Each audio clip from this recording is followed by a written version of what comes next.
Hello everyone, my self Anuradha Kashyap. आज मैं फिर से आपके सामने एक बहुत ही इंपॉर्टेंट टॉपिक लेकर के आई हूँ। और आज का जो मेरा टॉपिक है ये सिर्फ नीट वाले स्टूडेंट्स के लिए नहीं होगा, ये बहुत सारी जो डिफरेंट स्ट्रीम्स होती हैं उनको कवर करेगा। इसमें बेसिकली हम बात करेंगे जैसे हमारे पास जो स्टूडेंट्स CSIR की तैयारी कर रहे हैं या फिर different background like life sciences से हैं या फिर they are coming from biotechnology background, या फिर हम बोलें कि वो तैयारी कर रहे हैं CUET की, या फिर they are preparing for NEET exam. तो डिफरेंट बैकग्राउंड से ये वाला जो टॉपिक है हमारे पास आता है। लेकिन जो नीट के स्टूडेंट्स हैं उनको ज़्यादा वेटेज देने की ज़रूरत नहीं है इसके ऊपर। बेसिकली ये उनके लिए है जो थोड़ा हायर क्लासेस में है, लाइक फॉर एग्जांपल कॉलेजेस में है जो अपना BSc कर रहे हैं, अपना MSc कर रहे हैं। तो ये सिर्फ उन स्टूडेंट्स के लिए ज़्यादा इंपॉर्टेंट होगा, राइट।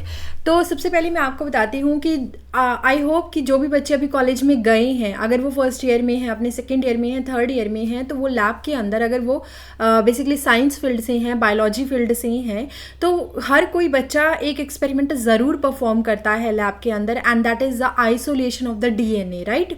तो जब आपके टीचर्स आपको बोलते हैं कि जाइए और DNA को आइसोलेट करके आइए, तो वो आपको बोलते हैं कि दो तरह के DNA में से डिफरेंट एक्सपेरिमेंट हमारे पास होते हैं। एक होता है कि जाइए और जाकर के जीनोमिक DNA को आइसोलेट करके आइए, ठीक है। And the next experiment can be कि जाइए और जाकर के प्लाज्मिड DNA को आइसोलेट करके लेकर के आइए। तो दोनों ही एक्सपेरिमेंट डिफरेंट होते हैं, ये दोनों ही एक्सपेरिमेंट कॉलेज में परफॉर्म करवाए जाते हैं, ठीक।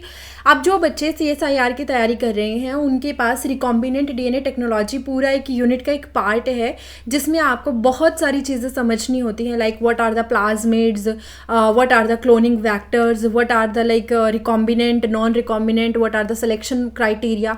ये सब चीज़ें उन्हें समझनी होती हैं, तो उनके लिए काफ़ी हद तक ये इंपॉर्टेंट है, राइट। एंड जो स्टूडेंट्स अभी बायोटेक कर रहे हैं अगेन उनके लिए इंपॉर्टेंट है।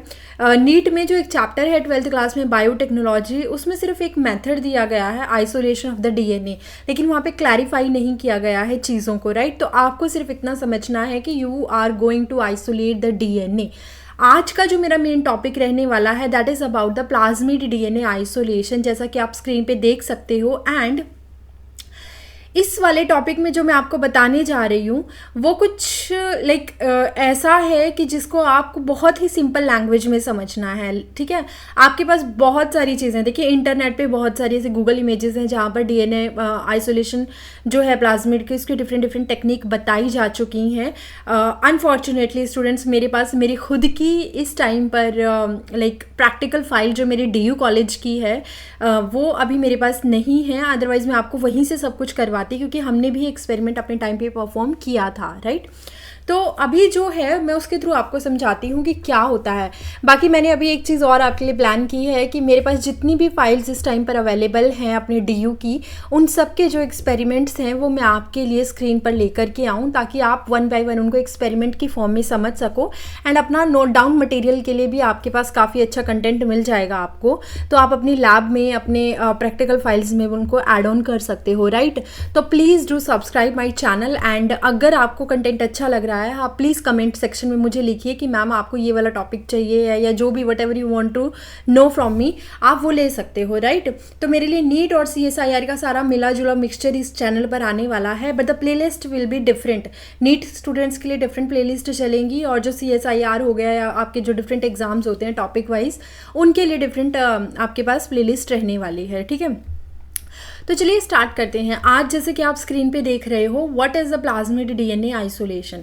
तो बच्चों इसमें होता क्या है, आपको प्लाज्मिड को आइसोलेट करना है, राइट। प्लाज्मिड के DNA को आइसोलेट करना है। अब आपके दिमाग में आएगा कि प्लाज्मिड क्या होता है, तो सबसे पहले स्क्रीन पे देखिए होता क्या है, मैं आपको पहले समझाती हूँ सारी चीज़ें। प्लाज्मिड जो होता है वो हमारी जो इकोलाई है, इकोलाई क्या है, एक प्रोकैरियोट है। अब इकोलाई के अंदर दो तरह के DNA होते हैं, राइट। एक होता है उसका मेन DNA जो हर सेल के अंदर होता है। प्रोकैरियोट क्या है, प्रोकैरियोट एक सिंगल सेल ऑर्गेनिज्म है, तो उसके अंदर जो मेन जीनोमिक DNA है वो तो होगा ही होगा। उसको हम और क्या बोलते हैं, उसको हम बोलते हैं क्रोमोसोमल DNA। तो जैसे कि मैंने यहाँ पे रेड कलर में जो बना रखा है this is the E coli cell, and इसमें जो ये रेड कलर में बना रखा है this is your genomic DNA, जिसको हम और क्या बोल सकते हैं, इसको हम और बोल सकते हैं क्रोमोसोमल DNA। तो अगर मैं क्रोमोसोमल वर्ड बोलूँ तो आपको इसमें कंफ्यूज नहीं होना है। क्रोमो क्रोमोसोमल डीएनए ही आपका बेसिकली क्या है, जीनोमिक डीएनए है, ठीक है। तो this is your chromosomal DNA. अब एक डीएनए तो ये हो गया, लेकिन इसके अलावा भी डीएनए होते हैं, जैसे कि होता है प्लाज्मिड डीएनए। प्लाज्मिड डीएनए की अगर हम बात करें तो ये बहुत छोटा होता है साइज़ में। जीनोमिक डीएनए का अगर आप साइज़ देखोगे तो आपको लार्ज दिखाई दे रहा है, लेकिन जो प्लाज्मिड डीएनए है वो कैसा है, that is small in size. अब मैम ये प्लाज्मिड डीएनए क्या है, देखो ब्लैक कलर में जो मैंने बनाया है, प्लाज्मिड डीएनए को आप और क्या बोलते हो, this is your extra chromosomal DNA. Main chromosome DNA तो था आपके पास, लेकिन ये क्या है, this is your extra chromosomal DNA, मतलब एक ऐसा डीएनए जो क्रोमोसोमल डीएनए से डिफरेंट है, ठीक। इसका काम क्या होता है, ये कुछ जीन कैरी करता है, कैरी सम जीन जो कि वाइटल नहीं होते, बात याद रखिएगा, कैरी सम जीन जो यूनिक हो सकते हैं, कैरी सम जीन जो यूनिक फिनोटाइप इसको देते हैं, यूनिक फिनोटाइप। मतलब कि कहने का ये है कि अगर मान लो प्लाज्मिड नहीं होगा तो इसका मतलब ये नहीं है कि बैक्टीरिया मर जाएगा, ठीक है, ऐसा नहीं होता है। लेकिन हाँ, कहीं ना कहीं प्लाज्मिड उसको बहुत सारी चीज़ों से रेजिस्टिविटी देता है, तो ऐसा पॉसिबल है कि प्लाज्मिड के होने से उसके पास एक्स्ट्रा कैरेक्टर हो सकते हैं, लेकिन प्लाज्मिड के ना होने से भी बैक्टीरिया के ऊपर कोई खास फर्क नहीं आने वाला है। तो plasmid is an extra chromosomal double standard circular DNA जो कि स्मॉल इन साइज होता है, सर्कुलर शेप का होता है, स्मॉल इन साइज होता है, and it gives unique phenotypic expression to the organism. E coli को ये कुछ यूनिक फिनोटाइपिक एक्सप्रेशन देता है, राइट। अब आपके पास जो मैंने 2 एक्सपेरिमेंट बताए थे, उसमें फर्स्ट एक्सपेरिमेंट होता है कि जाओ और जा करके इस डीएनए को निकाल करके लेके आओ, लेकिन दूसरा एक्सपेरिमेंट होता है कि जाइए और जाकर के आप क्या निकाल कर लेकर के आइए, प्लाज्मिड डीएनए को लेकर के आइए, ठीक है। तो यहाँ पे ये चीज़ है। अब हमने क्या करना है, प्लाज्मिड डीएनए को निकालना है, तो हमारे पास तो अब हमें क्या चीज़ करनी है, इसको निकालना है, लेकिन हमारे पास कुछ चैलेंजेस हैं। क्या चैलेंजेस हैं कि plasmid DNA and genomic DNA they can easily mix with each other, तो ये दोनों एक दूसरे के साथ बहुत ईजिली मिक्स हो सकते हैं। तो हमने क्या करना है, हमने इनको सेपरेट करना है। तो सेपरेट करने के लिए हम 2 क्राइटेरिया फॉलो करेंगे। फर्स्ट विल बी साइज, क्योंकि हमें पता है एक का साइज बड़ा है और एक का साइज छोटा है, and second will be conformation. Conformation होती है शेप, मान लीजिए एक तरीके से कन्फर्मेशन मतलब उसकी शेप कैसी है। तो हम इन दोनों बेसिस के ऊपर हम क्या करेंगे, इनको सेपरेट करेंगे, और इस चीज़ को हम बोलते हैं that we are going to separate them on the base of their physical differences. इसके बेस पे हम उनको सेपरेट करेंगे। अब सामने से आपको दिखाई दे रहा है, मैंने कहा कि कन्फर्मेशन के बेस पे आप इनको सेपरेट करोगे, बट आपको समझ आ रहा है सामने से कि ये दोनों ही सर्कुलर इन नेचर हैं, both DNA are circular in nature. तो हम इनको किस तरीके से, चलो साइज समझ आता है कि जीनोमिक डीएनए तो बड़ा है और प्लाज्मिड डीएनए छोटा है, तो हम सेपरेट कर सकते हैं, but how we can separate them on the basis of their conformation के बेस पे कैसे सेपरेट करें, क्योंकि दोनों ही डीएनए जो हैं they are circular in nature initially, right. तो हमने क्या किया, सबसे पहले तो हमने सेल एक्सट्रैक्ट को तैयार करना है। सेल एक्सट्रैक्ट का मतलब होता है कि आपने बहुत सारी इकोलाई के सेल्स ली जिनके अंदर से आपको प्लाज्मिड डीएनए को निकालना है। अब आपको पता है कि जो सेल है, सेल के बाहर सेल वॉल होती है, फिर अंदर सेल मेम्ब्रेन होती है, उसके अंदर न्यूक्लियस होता है। मैं बना देती हूँ होता कैसे, सबको पता है कि सेल होती है एक जिसको हम सबसे पहले बाहर से बोलेंगे कि वो सेल वॉल से जुड़ी हुई है, सेल वॉल है उसके अराउंड में। फिर आपको पता है कि अंदर इसके होती है एक प्लाज्मा मेम्ब्रेन, और फिर उसके अंदर एक होता है न्यूक्लियस। इस न्यूक्लियस के अंदर आपका जीनोमिक डीएनए पड़ा हुआ है, राइट, जो क्या है डबल स्टैंडर्ड सर्कुलर डीएनए है, and this is a cytoplasm. लेकिन ये चीज़ जो मैंने बताई है ये यूकैरियोट के लिए बताई है। प्रोकैरियोट में ऐसा नहीं होता है, प्रोकैरियोट में डिफरेंस होता है।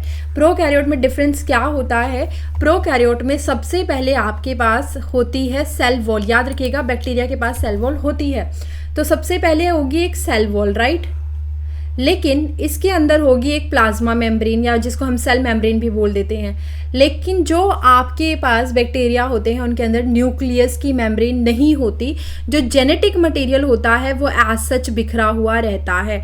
तो इस तरीके से मैंने बना दिया, एक हो गया जीनोमिक डीएनए और एक हो गया आपका प्लाज्मिड डीएनए। तो सबसे पहले अगर आपको सेल एक्सट्रैक्ट निकालना है, अगर आपको इन डीएनए को बाहर निकालना है, तो सबसे पहले आपको ब्रेक करनी पड़ेगी सेल वॉल। देन आपको ब्रेक करनी पड़ेगी क्या, सबसे पहले ब्रेक करोगे सेल वॉल को ब्रेक करोगे, ठीक है, इसको तोड़ोगे। फिर आप तोड़ोगे किसको, सेल मेम्ब्रेन को, या हम बोल सकते हैं सेल लेमा या सेल प्लाज्मा लेमा बोल देते, प्लाज्मा मेम्ब्रेन बोल देते हैं। तो हम इसको तोड़ देंगे। प्लाज्मा मेम्ब्रेन को आपने क्या करना है, ब्रेक डाउन करना है। दोनों चीज़ें समझ में आ गई। अब आपके पास कंटेंट आपका बाहर आ चुका है, यानी during the preparation of cell extract हमने क्या सेपरेट कर लिया है, लार्ज क्रोमोसोमल डीएनए को हमने सेपरेट कर लिया है, एंड साथ में हमने प्लाज्मिड डीएनए को भी सेपरेट कर लिया है। लेकिन अब आप इसको करोगे सेंट्रीफ्यूज। सेंट्रीफ्यूज क्या होता है, आप एक मशीन होती है, मेरा पूरा प्लेलिस्ट है सेंट्रीफ्यूगेशन के ऊपर, आप वो देख सकते हो। एक मशीन होती है सेंट्रीफ्यूज की, वहाँ पे हम क्या करते हैं, अपना मटेरियल, अपना सैंपल ऐड करते हैं, सेल एक्सट्रैक्ट को ऐड करते हैं सस्पेंशन के साथ, और उसको बहुत तेज घुमा देते हैं। तो डेंसिटी के बेस पे जो चीज़ें हैवी होती हैं वो जाकर के ट्यूब में, टेस्ट ट्यूब में नीचे बैठ जाती हैं, आपने बहुत बार परफॉर्म किया होगा। एंड जो चीज़ें लाइट होती हैं, जो हल्की होती हैं, वो टेस्ट ट्यूब में ऊपर रहती हैं, जिसको हम बोलते हैं सस्पेंशन रहती हैं, सस्पेंशन में रहती हैं, राइट। तो यही चीज़ हुई कि जब आपने अपने सेंट्रीफ्यूज में सेल एक्सट्रैक्ट को घुमाया तो उस कंडीशन में सेल मेम्ब्रेन टूट गई, सेल वॉल टूट गई, लेकिन जो लार्ज क्रोमोसोमल डीएनए था, जो जीनोमिक डीएनए था, वो भी टूट गया छोटे छोटे टुकड़ों में, ठीक है। तो जो लार्ज क्रोमोसोमल डीएनए था, अब उसकी कन्फर्मेशन चेंज हो चुकी है, वो छोटे टुकड़ों में टूट गया है, एंड वो इस तरीके का लीनियर अपीयरेंस में दिखाई दे रहा है। अब वो आपको थोड़ा थोड़ा लीनियर दिखाई देने लगा है। लेकिन ड्यू टू स्मॉल साइज, आपके प्लाज्मिड का साइज कैसा था, स्मॉल था, जिसकी वजह से वो कैसा रहेगा, वो हमेशा closed circular, covalently closed circular DNA की फॉर्म में रहेगा। तो जब हमने कहा था ना कि हम उनको सेपरेट करेंगे on the basis of physical difference, तो साइज तो समझ आ रहा था, लेकिन कन्फर्मेशन में कैसे समझ आया कि जब आपने सेल एक्सट्रैक्ट को तोड़ा, सेल एक्सट्रैक्ट निकाला बेसिकली, तो जो लार्ज क्रोमोसोमल डीएनए था वो छोटे टुकड़ों में टूट गया, डबल स्टैंडर्ड लीनियर बन गया, लेकिन जो प्लाज्मिड डीएनए था वो अभी भी सर्कुलर ही था क्योंकि उसका साइज छोटा था। तो इस तरीके से हमने इन दोनों को फिजिकली क्या कर दिया है, डिफरेंट शेप में कन्वर्ट कर दिया है। एक हो गया है आपके पास बोल सकते हो लीनियर, और एक हो गया है हमारे पास सर्कुलर, ठीक है। तो अब इनको चेंज करने के मेथड आते हैं। सबसे पहले जो आपका सर्कुलर डीएनए है वो अभी सुपर कॉइल्ड फॉर्म में है। सुपर कॉइल्ड फॉर्म में मतलब कि गोल फॉर्म में है और एक दूसरे के ऊपर लिपटा हुआ है। मैं आपको दिखाऊंगी कैसा। एंड जो आपका क्या कहते हैं उसको, नॉन बेसिकली बोल दीजिए जीनोमिक डीएनए, क्रोमोसोमल डीएनए जो है वो अभी नॉन सुपर कॉइल्ड फॉर्म में है, मतलब वो लीनियर हो गया है, अब वो सर्कुलर नहीं रहा। तो ध्यान रखना, जो प्लाज्मिड डीएनए है वो सुपर कॉइल्ड है, प्लाज्मिड डीएनए जो है आपके पास वो सुपर कॉइल्ड है, लेकिन जो आपका जीनोमिक डीएनए है that is non super coiled. इसीलिए हम इन दोनों को ईजिली सेपरेट आउट कर सकते हैं। अब इसके लिए हम दो मेथड फॉलो करेंगे, ठीक। तो पहला मेथड होगा, याद रखना, पहला मेथड होगा हम इसको एल्केलाइन डीनेचुरेशन इसका करवाएंगे एल्केलाइन सब्सटीट्यूट के साथ, राइट। एंड सेकंड मेथड होगा हम इसको डेंसिटी बेस पे सेपरेट करेंगे, जिसमें हम डेंसिटी ग्रेडियंट लेंगे CaCl का, सीजियम क्लोराइड का। तो ये दो मेथड हैं आपके पास। फर्स्ट मेथड पढ़ते हैं पहले। First is the separation through alkaline denaturation. हुआ क्या, हमारे पास जो सेल एक्सट्रैक्ट था, सपोज कर लो this is our test tube, ये हमारी टेस्ट ट्यूब है, राइट। और इसके अंदर हमारे पास दो तरह की क्या पड़े हुए हैं, डीएनए पड़े हुए हैं। एक तो ये है पूरा का पूरा जो अभी बड़ा क्रोमोसोमल डीएनए टूटा था छोटे क्रोमोसोमल डीएनए में, तो इसको मैं बोलूँगी जीनोमिक डीएनए, राइट। ये है मेरे पास जीनोमिक डीएनए। और जो दूसरा है जो अभी प्लाज्मिड डीएनए है वो आपके पास सर्कुलर फॉर्म में है, सर्कुलर में भी सुपर कोल्ड फॉर्म में है, कुछ इस तरीके से पड़ा हुआ है, ठीक। This is my plasmid DNA. अब मैंने क्या किया, मैंने दोनों के ऊपर क्या ऐड कर दिया, दोनों में बफर ऐड कर दिया। बफर कौन सा, एल्केलाइन बफर ऐड कर दिया। एंड एल्केलाइन बफर कौन सा डाला है हमने यहाँ पे, NaOH। ये बात ध्यान से समझते जाओ, ये हमने इसमें ऐड कर दिया।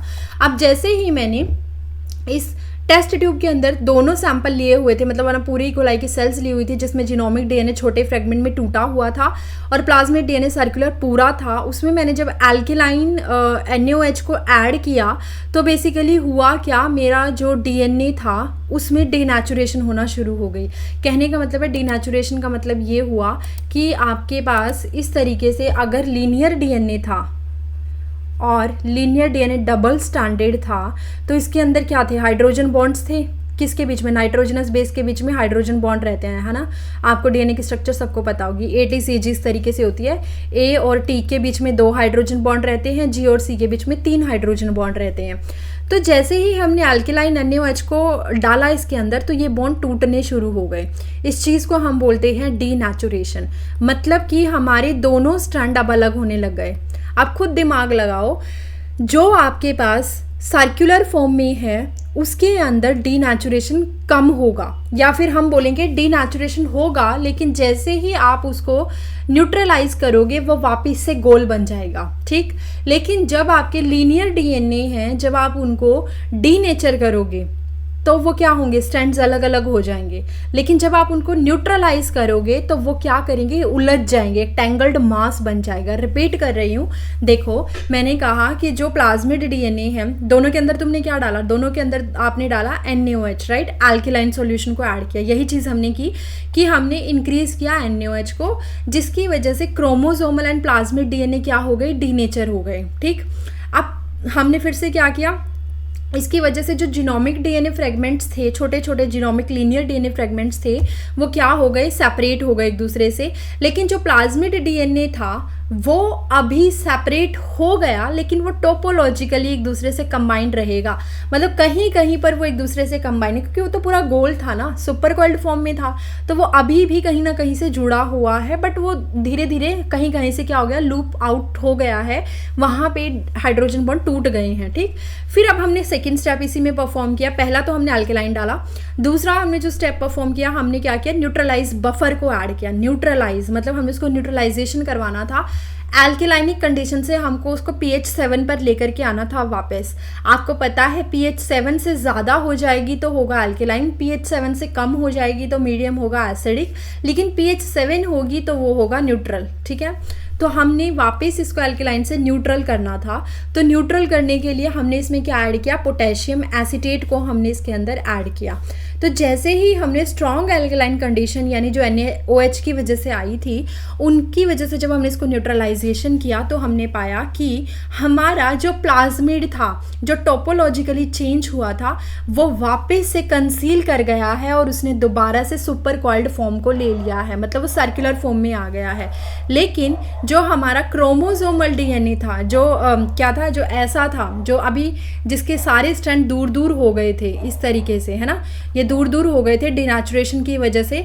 अब इन्होंने जब वापस इनको न्यूट्रलाइज किया गया तो ये टेंगल्ड मास में कन्वर्ट हो गए, इस तरीके से हो गए।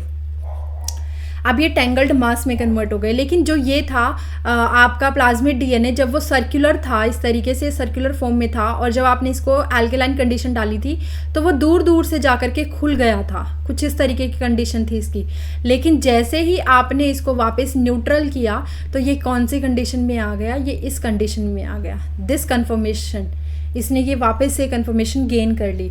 तो इसका मतलब अब आपके पास कोवेलेंटली क्लोज्ड प्लाज्मिड डीएनए क्या हो गया था, रीअनील हो गया था। लेकिन जो डीनेचर्ड क्रोमोसोमल डीएनए थे, जो जीनोमिक डीएनए था, वो रीएग्रीगेट हो गया इनटू अ टेंगल्ड मास, वो टेंगल्ड मास में रीएग्रीगेट हो गया था। एंड अब आपने इसको प्रेसिपिटेट जब किया तो प्रेसिपिटेट करने पे ये आपका साइज में छोटा होने की वजह से, इसकी डेंसिटी कम होने की वजह से, साइज में बेसिकली हम साइज बोलेंगे, साइज में छोटा होने की वजह से क्या हुआ, ये आपका सुपरनेटेंट में आ गया।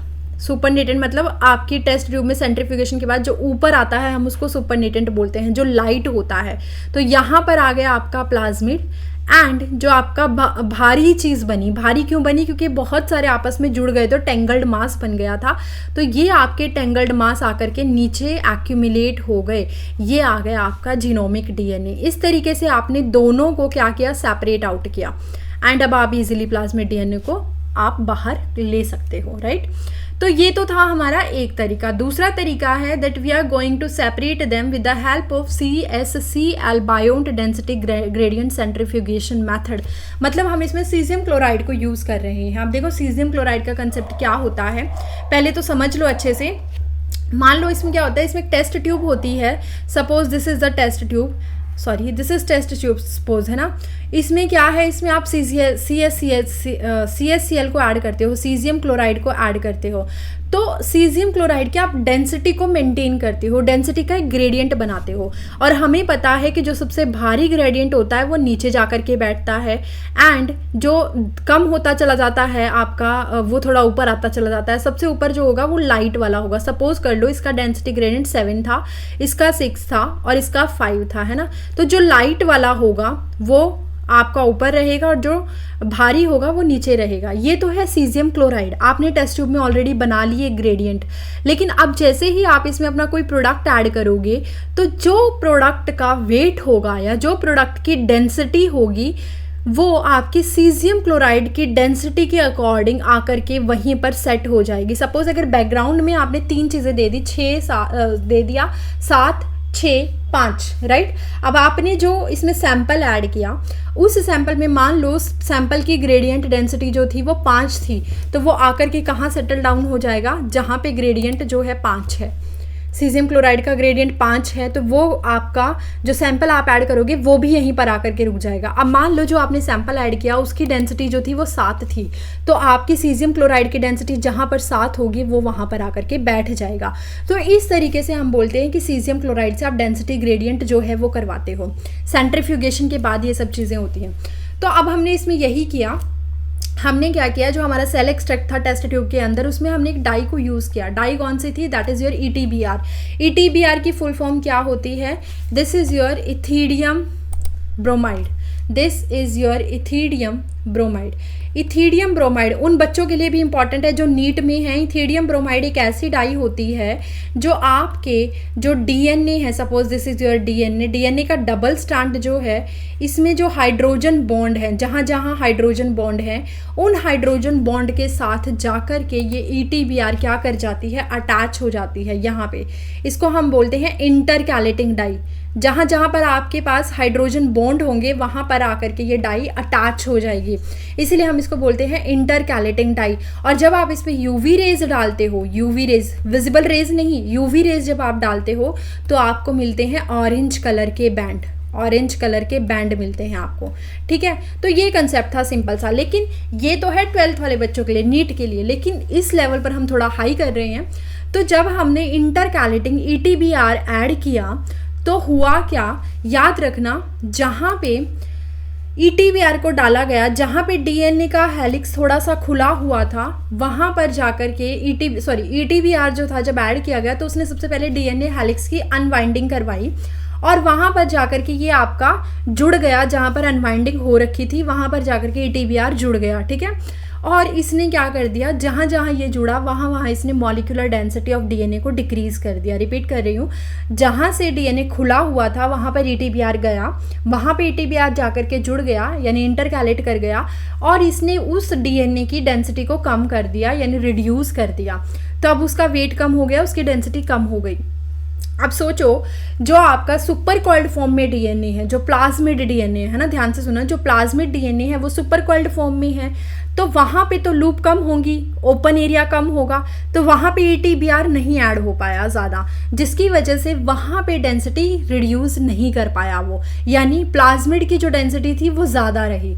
लेकिन जो आपके लीनियर जीनोमिक DNA थे, जब वो सेपरेट हो रहे थे, जहाँ से ओपन अप थे, वहाँ पर ETBr आया और आकर के जुड़ गया और जितना जितना ETBr वहाँ पे जुड़ता चला गया उतनी उतनी उसकी डेंसिटी रिड्यूस होती चली गई। इसका मतलब जब आप इसको ग्रेडियंट CSCl ग्रेडियंट के साथ अटैच करोगे या बेसिकली आप जब इसको टेस्ट ट्यूब पे रन करोगे, कॉलम क्रोमेटोग्राफी करोगे CSCl के साथ, तो उसमें क्या होगा, जब आप अपना सैंपल ऐड करोगे तो जो जीनोमिक DNA है उसकी डेंसिटी कम होगी और जो प्लाज्मिड DNA है उसकी डेंसिटी ज़्यादा होगी, क्योंकि प्लाज्मिड DNA के अंदर अंदर ETBR कम इंटरकैलेट हुआ था, इसीलिए डेंसिटी कम रिड्यूस हुई थी।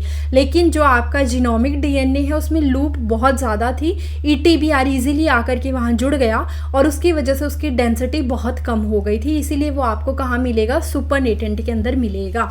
तो यही चीज़ है कि जो टोपोलॉजिकल डिफरेंसेस है उसके बेस पर जो लार्ज लीनियर क्रोमोसोमल DNA था, जो कि नॉन सुपरकॉइल था, जो लीनियर था, जो इस तरीके से था, उसमें आकर के डाई बहुत ज़्यादा जुड़ गई। ठीक है, डाई बहुत ज़्यादा जुड़ी तो उसकी वजह से इसकी डेंसिटी क्या हो गई, इसकी डेंसिटी रिड्यूस हो गई, यानी मोर ETBR इंटरकैलेटेड तो overall decrease in molecular density.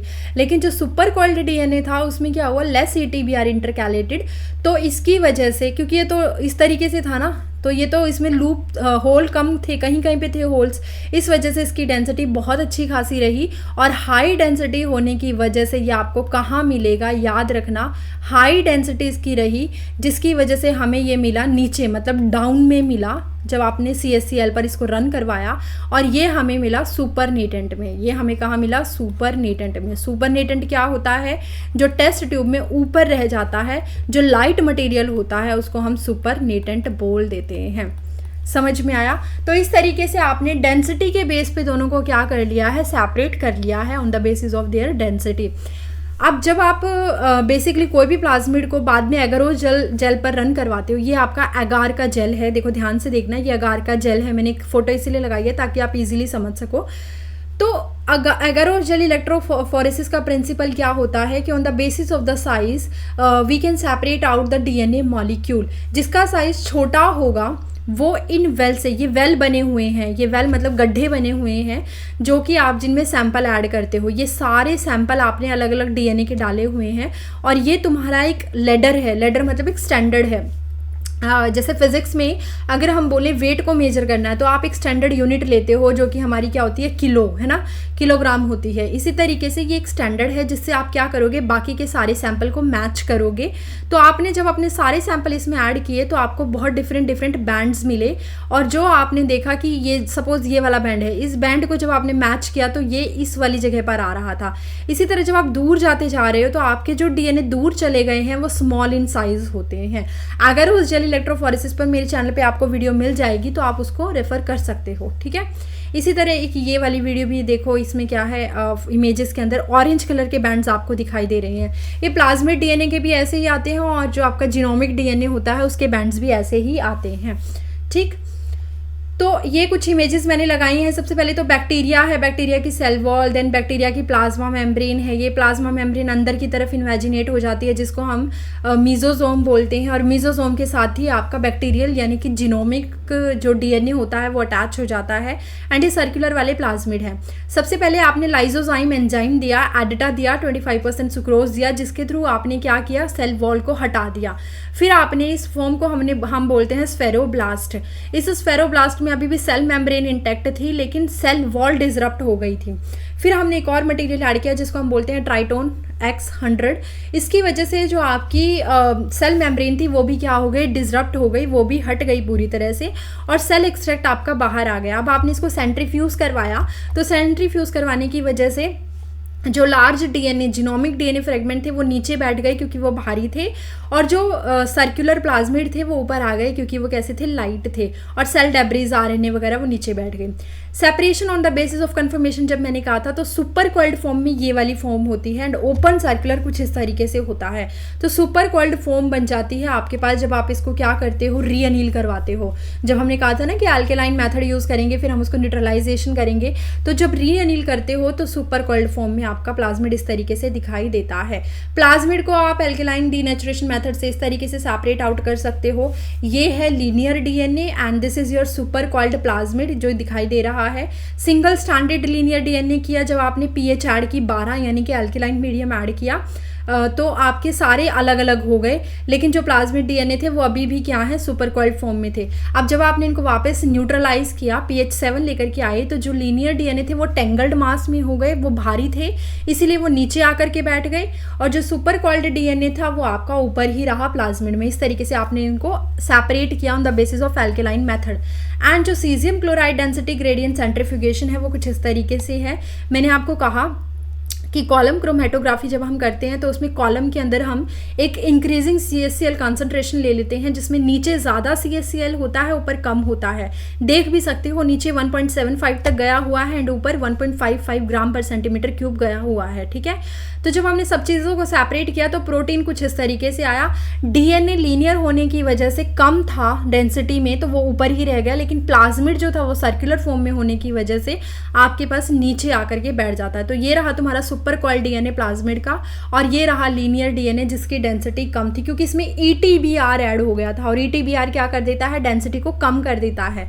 लेकिन सुपर कॉइल्ड प्लाज्मिड DNA के अंदर ETBR कम ऐड हुआ था, इसीलिए उसका जो आपके पास डेंसिटी थी वो ज़्यादा रही और वो नीचे आएगा, ठीक। तो ये आपकी ETBR है। ETBR के केमिकल स्ट्रक्चर है, अगर किसी बच्चे को याद करनी हो तो कर सकता है, chemical structure of ETBR, and this is the structure of double stranded circular DNA which is given by Watson and Crick model. इसमें आपके पास शुगर फॉस्फेट की बैकबोन है, बीच में आपके नाइट्रोजनस बेस हैं जो बाइंड है हाइड्रोजन बॉन्ड्स के थ्रू। क्लियर, समझ में आ गया। तो ये था। प्योरीफिकेशन आपको नहीं पढ़ना है। प्योरीफिकेशन में बेसिकली आप दोनों DNA को सेपरेट आउट करते हो बाय यूजिंग इथेनॉल कर लो एंड ब्यूटेनॉल कर लो। स्पूलिंग बोलते हैं हम इस प्रोसेस को, जिसके थ्रू हम टेस्ट ट्यूब से DNA को बाहर निकालते हैं घुमा करके।